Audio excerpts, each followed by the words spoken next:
45 या दरम्यान या भागामध्ये मुंबईपासून 100 किलोमीटर असणाऱ्या अंतरावर हा पालघर जिल्हा, ठाणे पालघर जिल्हा, यामध्ये आपल्याला माहिती आहे की बहुसंख्य आदिवासी भाग आहे आणि या आदिवासी समाजाची परिस्थिती या ठिकाणी काय आहे, एका जनावरांपेक्षा पण वाईट परिस्थिती या भागामध्ये होती। हे जेव्हा बंधुताईंनी पाहिलं तेव्हा या भागामध्ये त्यांनी काम सुरू केलं आणि खरंमध्ये कॉम्रेड शामराव बोर्वेकर सुद्धा खरंमध्ये त्यांचंही मार्गदर्शन, परंतु बोधीताईंनी की त्यावेळेस ना रस्ते, कोणत्याही दळणवळणाचं साधन नाही, फक्त पायवाटा, कुठेतरी प्रमुख रस्ते येतो, बाकी सर्व पायवाटा या रस्त्याने जाऊन या भागामध्ये जो काही सेठ सावकारांचा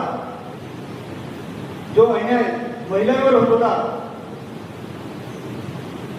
त्या महिलांवरचा जो अन्याय आहे हा अन्याय दूर करण्यासाठी त्यांनी गावात जाऊन, पाड्यात जाऊन सर्व महिलांना एकत्र केलं आणि महिला संघटना या ठिकाणी मजबूत केली।